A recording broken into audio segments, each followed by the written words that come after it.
이것은 아담의 계보를 적은 책이니라. 하나님이 사람을 창조하실 때에 하나님의 모양대로 지으시되.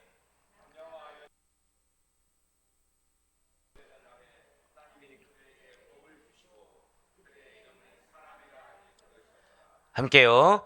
노아는 500세 된 후에 셈과 함과 야벳을 낳았더라. 아멘. 할렐루야. 네, 오늘 변함없이 살아있는 주님의 말씀의 은혜를 사모함으로, 그리고 이렇게 하루의 시작을 어떠한 상황 가운데, 어떠한 환경 가운데 이렇게 믿음을 가지고서 하나님을 향한 그 절실한 그 신뢰를 가지고 나오는 우리를 기쁘게 받으시사, 기도 가운데 나온 우리를 주님께서 기쁘게 여기셔서, 자, 우리 한번 크게 고백하실까요? 나의 삶에 선하게 개입하십니다. 네, 그렇습니다. 그 사실을 믿는 믿음의 확신으로 우리 이렇게 새벽 기도에 함께 해주시는 모든 성도님들을 주님의 이름으로 환영하고 축복합니다. 우리 이 새벽에 지금 창세기를 통해서 계속해서 은혜 받는 은혜의 시간을 갖고 있습니다. 자, 지금 우리는 1장부터 3장까지 우주와 인생, 그리고 구원의 기용과 그 원리들을 총망라하는 중요한 부분에 대해서 우리는 들을 수가 있었습니다. 그리고 우리는 지금 4장 말씀을 통해서 계속해서 인류가 어떻게 죄악이 이어져 왔는지, 그래서 아담의 후손들이 어떠한 길을 걸었는지 그 두 갈래의 길에 대해서도 우리는 들을 수가 있었다는 것이죠.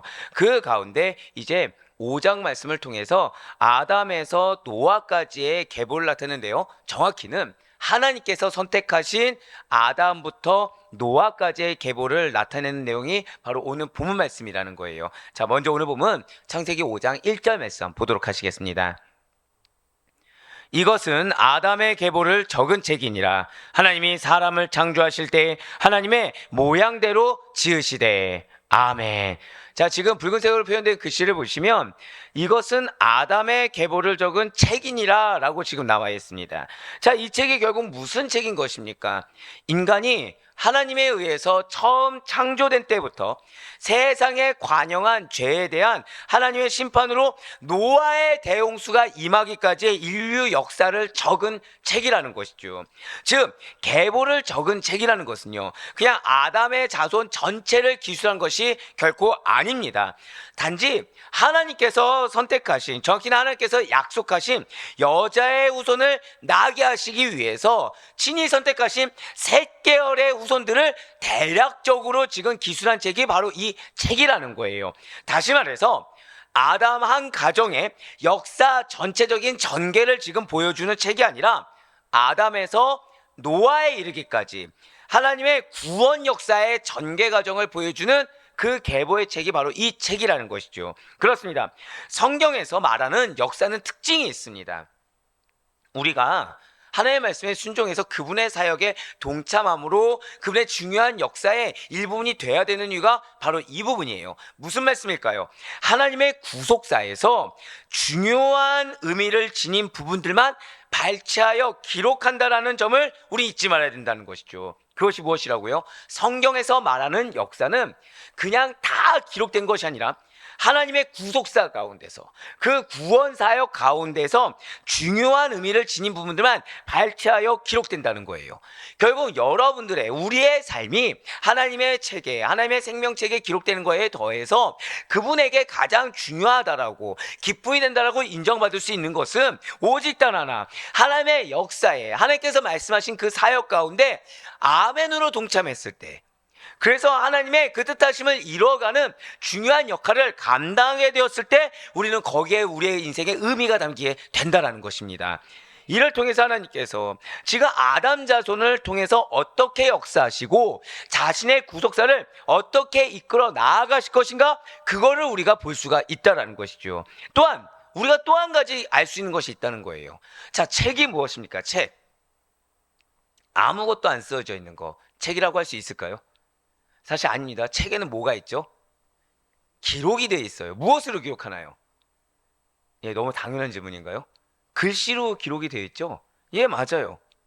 지금 우리는 방금 이 말씀을 통해서, 5장 1절 말씀을 통해서 인류 역사 초기부터 무엇이 있었다는 거예요? 문자가 있었다는 겁니다. 그냥 우리가 생각하는 벽화 이런 게 아니고 책에 기록될 정도의 문자가 있었음을 알 수 있었다는 거죠. 자, 진화론적 역사관을 가진 사람들은 초기 인류는 미개하다고 생각합니다. 그리고 문자는 상당한 시간이 흐른 후에 인간의 지혜가 개발되고 난 뒤에 만들어졌다고 주장한다는 거죠. 하지만 본문의 내용이 또 그러한 진화론적 역사관을 가진 자들의 그 자신들의 의견을 지금 정면으로 반박하고 있다는 거예요. 우리는 이미 4장까지의 말씀을 통해서 이러한 사실들에 대해서 잘 알고 있다는 거죠. 진실로 인간은요, 노아 홍수 이전에 무엇이 있었습니까? 성을 쌓았어요. 철을 다루었습니다. 악기를 연주했어요. 이제 뭐까지 나온 거예요? 문자로 기록한 책을 가진 만큼 상당한 문화를 이미 향유했다라는 것이죠.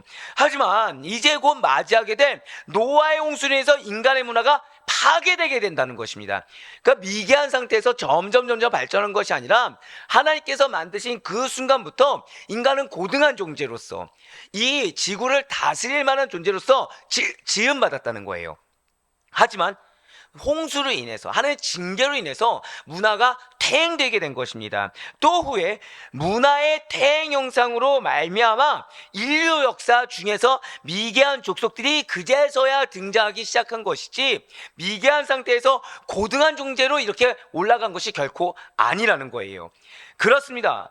분명 인간은요, 하나님과 닮은 유일한 존재입니다. 그리고 하나님과 영적으로 교제를 나눌 수가 있는 존재가 바로 인간이라는 거예요. 그렇기 때문에 인간은 마땅히 하나님만을 바라보며 살아가는 것이 당연하다라는 것이죠. 우리가 언제 미개한 종교, 미개한 문화를 가질 수밖에 없었습니까? 죄로 말미암아 하나님의 징계가 내려졌을 때라는 거예요. 죄가 무엇이죠? 하늘에 속한 자답게 살지 않는 겁니다. 하나님의 뜻대로 살지 않는 거예요.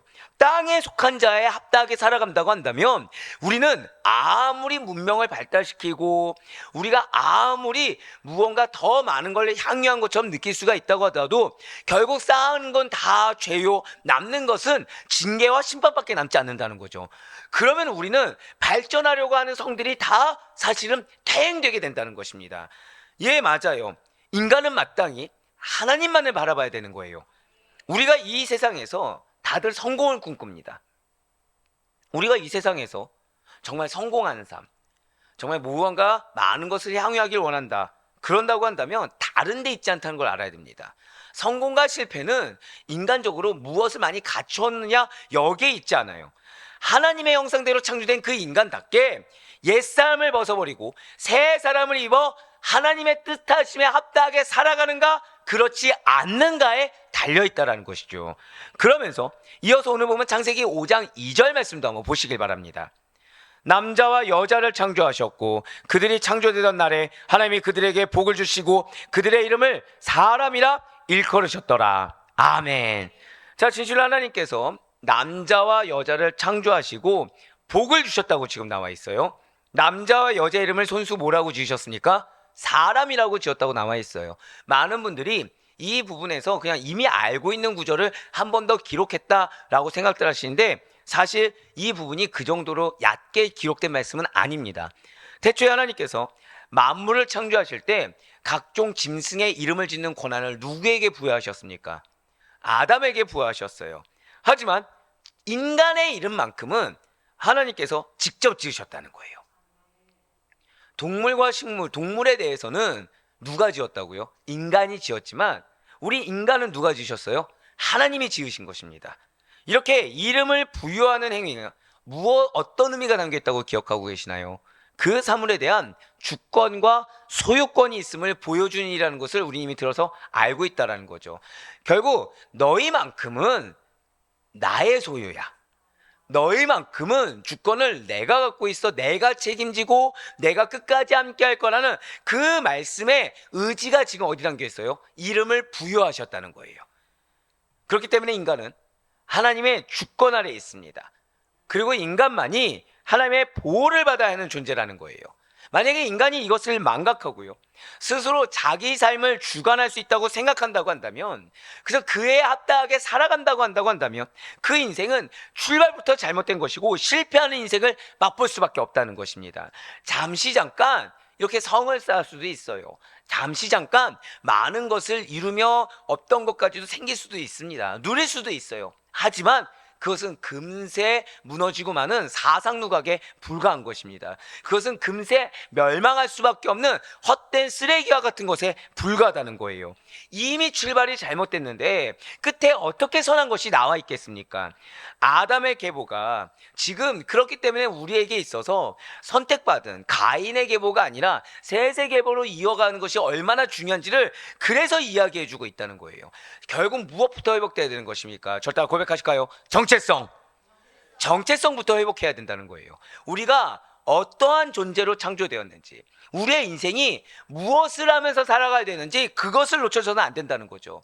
이러한 아담의 계보는 창세기 5장 3절부터 32절까지 아담, 셋, 에노스, 게난, 마흐랄렐, 야렛, 에녹, 무드셀라, 라멕, 노아에 이르기까지 계속해서 지금 이어지고 있습니다. 이들에 대해서 여러 가지 각자의 이름의 뜻은 있지만 결국 공통적인 것은 하나님만을 경외하는 이름들이라는 거죠. 하나님을 경외하고 그분의 말씀에 잘 순종해서 믿음의 계보를 잘 이어왔다라는 거예요. 이들에 대해서 지금 출산과 죽음이 계속해서 반복되어서 기록되고 있습니다. 물론 이거를 이름 하나하나를 분해해 가면서 하면 은혜가 되겠죠. 하지만 그것은 지금 새벽 기도 가운데 다 녹일 수가 없기 때문에 핵심적인 것만 지금 말씀을 드린다고 한다면, 지금 아담 안에서 난 자들 역시도 하나님께서 비록 택하셨지만 지금 무엇을 맞이한 거예요? 죽음을 맞이했습니다. 예, 다 죄인이며 누구나 다 한 번은 죽는다는 것을 지금 하나님께서 말씀해 주고 계시다는 거예요. 하나님께서 택하셨다고 해서 무언가 특별하게 죄에서 벗어난 것이 지금 아닙니다. 죄인인 상태에서 하나님께서 택해 주셨다는 거예요. 우리는 이걸 뭐라고 얘기해요? 은혜라고 얘기하죠. 예, 누구나 한 번은 다 죽는다는 사실을 지금 하나님께서는 말씀해 주고 계세요. 죽기 전까지 어떠한 인생을 살 것인지에 대해서 지금 이 이름들을 반복하시면서 우리에게 질문을 던지고 계시다는 거죠. 이 중에서도 무드셀라가 969세로 성경 인물 중에 가장 오래 살았습니다. 근데 결국 어떻게 되었죠? 죽었어요. 인간의 죽음을 극복하고 사망의 저주를 끊는 방법은 에덴 동산에서의 영생이 회복되는 것은 오직 단 하나밖에 없다는 거죠. 무엇밖에 없습니까? 예수님을 믿어야 된다는 거예요. 예수 그리스도를 믿는 것 외에는 정답이 없음을 이미 하나님께서는 이 계보를 통해서도 우리에게 이야기해주고 계시다는 것입니다. 그러면서 오늘 보면 창세기 5장 32절의 말씀도 한번 보도록 하실게요. 노아는 500세 된 후에 셈과 함과 야벳을 낳았더라. 아멘. 자, 지금 등장한 노아의 이름의 뜻은요, 안식, 위로라는 뜻의 이름입니다. 노아는 안식, 위로라는 이름의 뜻을 갖고 있어요. 노아의 아버지는 라멕입니다. 라멕이 무엇이었죠? 강한 자, 젊은 자, 능력 있는 자라는 뜻이에요. 그런데 중요한 것은 가인의 후손 라멕과는 전혀 다르다는 것입니다. 가인의 후손 라멕의 이름의 뜻은 무엇이죠? 역시 동일해요. 강한 자, 능력 있는 자예요. 근데 거기에 포커스가 누구에게 있습니까? 자기 자신에게 있어요. 하지만 지금 노아의 아버지 라멕의 포커스는 다른 데 있습니다. 이 라멕이 강하게 되는 것은 하나님 덕분이라는 거예요. 하나님 안에서의 강한 자, 하나님 안에서의 능력 있는 자라는 거죠. 즉 셋 계통의 에녹의 손자이자 노아의 아버지가 되는 라멕은 하나님만을 경외하는 삶을 살았습니다. 그리고 그 아들에게 노아라고 이름을 붙여주면서 자신이 하나님 안에서의 강함을 경험했고 자신이 하나님 안에서의 능력을 경험했기 때문에 노아 역시도 하늘로부터 위로를 받기를 기대했다는 거예요. 이름의 뜻은 같지만요, 지금 가인의 후손 라멕과 노아의 아버지 라멕, 즉 셋의 후손 라멕은 전혀 다른 삶을 살고 있습니다. 하나님만을 의뢰하는 그 믿음의 유무가 그의 후손들의 삶에 지대한 영향을 미친다는 것을 우린 잊지 말아야 된다는 거예요. 같은 이름이라고 하더라도 인생이 달라집니다. 같은 이름이라고 하더라도 결과가 판이하게 달라진다는 거예요. 그래서 저따가 고백하실 거예요. 나의 믿음. 여러분들의 믿음이 정말 중요하다는 거예요.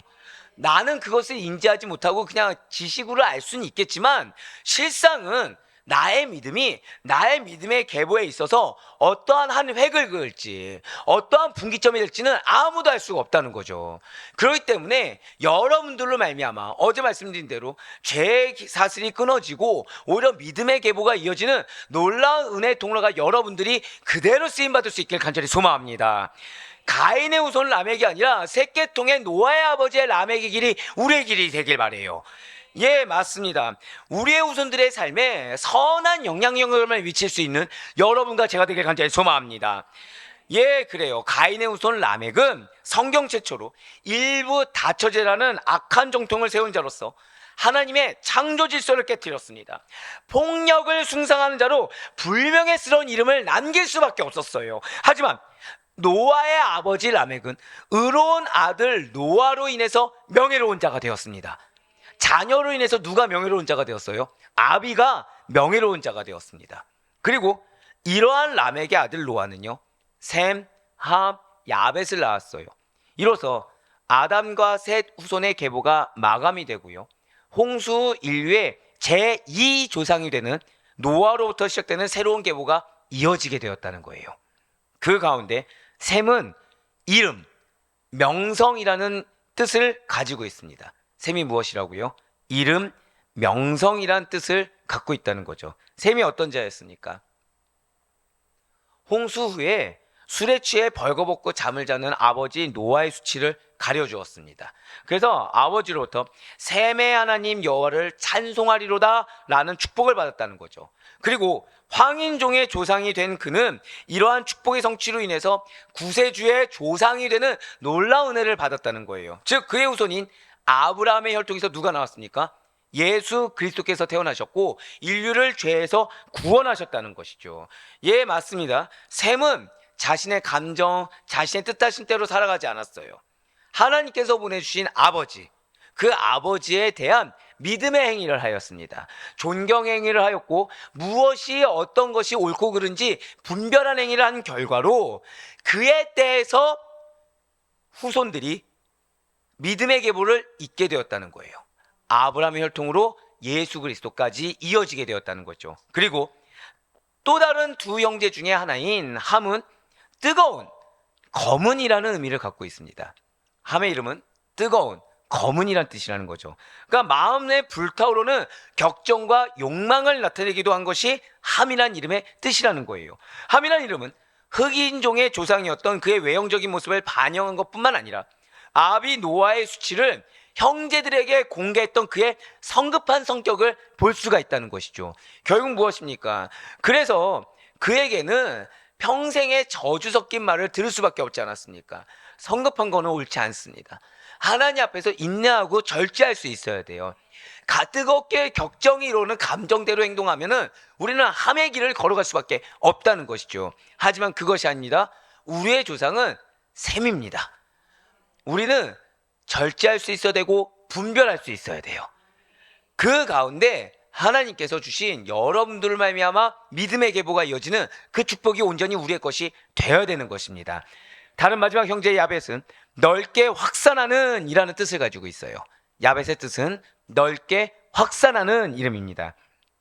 셈과 더불어서요, 아비 노아의 수치를 덮어준 야벳은 이로 인해서 창대하게 되는 축복을 받았다는 거죠.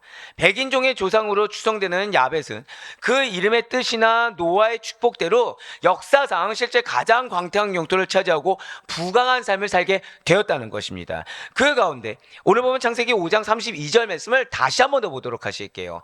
자, 지금 스크린 통해서 보시면 다음 말씀입니다. 지금 나았더라 라고 지금 붉은색으로 표현되었어요. 그런데 이 단어가 창세기 5장에서요 계속해서 반복됩니다. 창세기 5장에서 계속해서 반복돼요.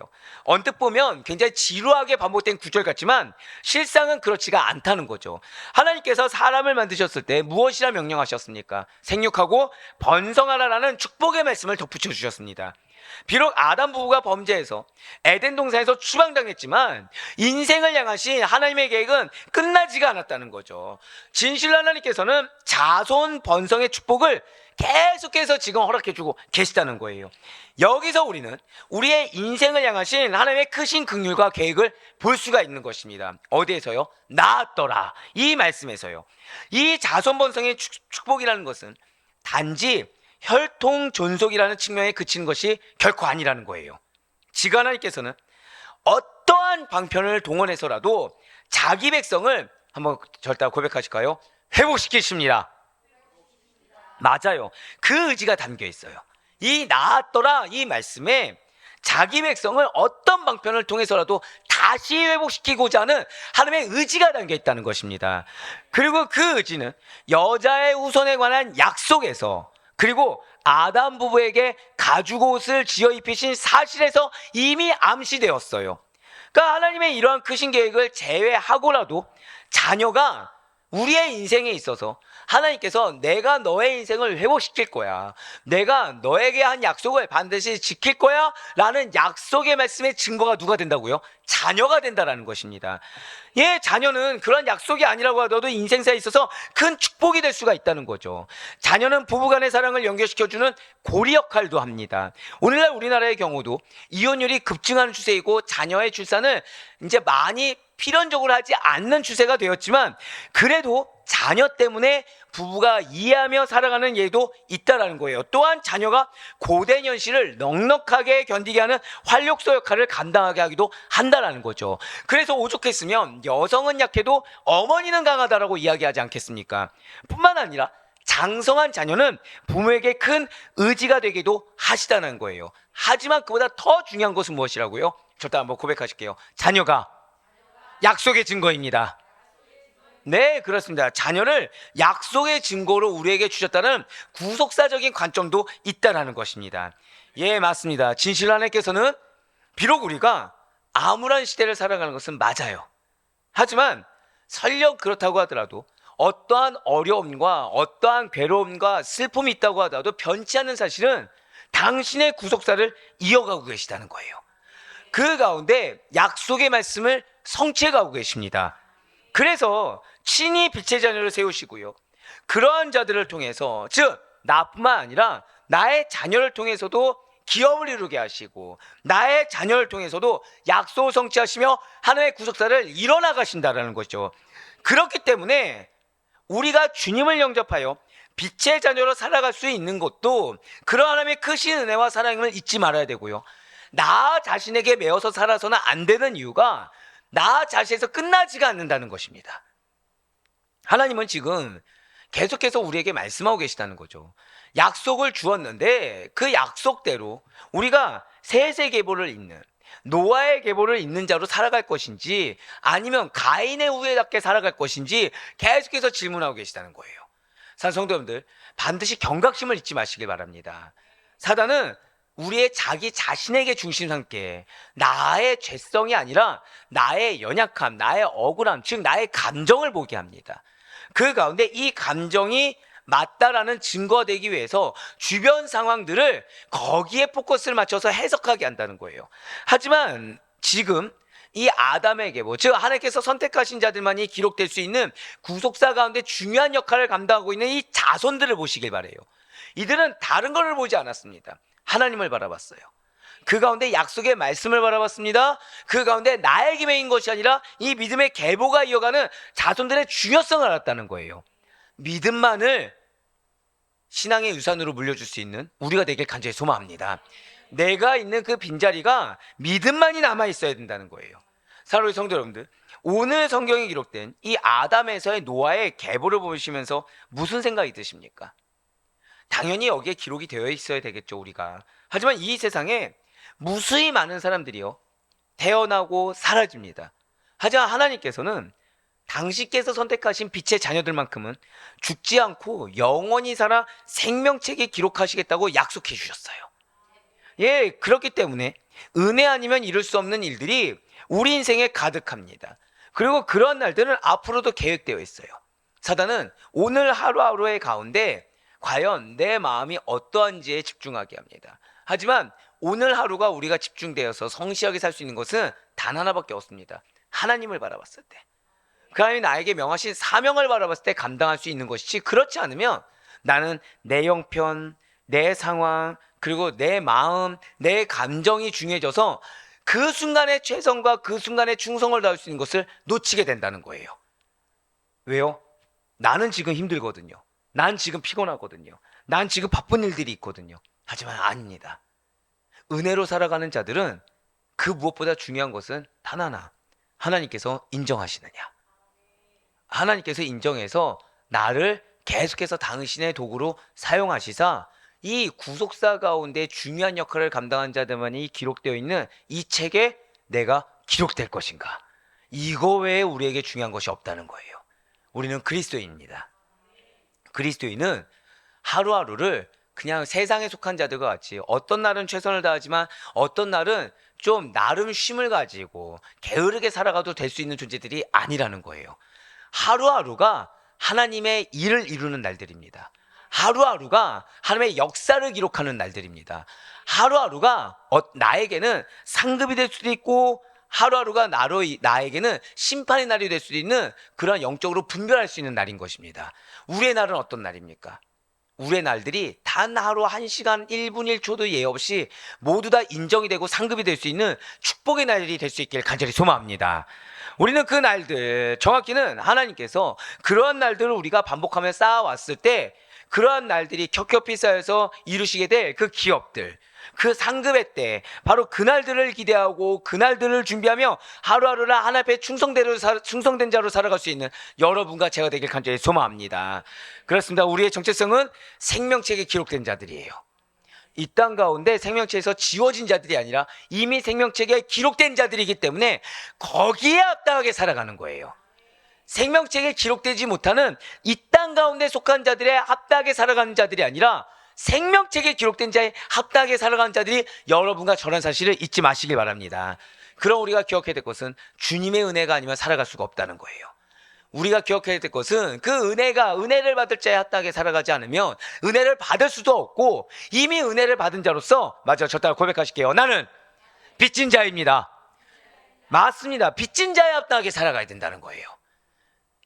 그 빚진 자에 합당하게 하나님의 은혜를 다 갚을 수가 없겠죠. 무엇으로도 그 은혜를 갚을 수가 있겠습니까? 하지만 최소한 하나님께서 말씀하신 대로 빚진 자에 합당하게 그 은혜를 기억하시면서 기도하는 오늘, 말씀을 실천하는 오늘, 그래서 하나님께서 기뻐하사 인정하는 오늘이 되는, 그래서 하나님께서 여러분들 통해 이루시는 하루가 어떻게 의미가 있고 어떻게 증거된지를 경험하여 여러분들로 인해서 비단 여러분들로 끝나는 것이 아니라 여러분들의 믿음의 후손들이 하나님의 이 생명책 가운데 하나의 신앙의 계보를 잇는 그러한 구속사적인 그 계보의 책들이 될 수 있기를 주님의 이름으로 간절히 축원합니다.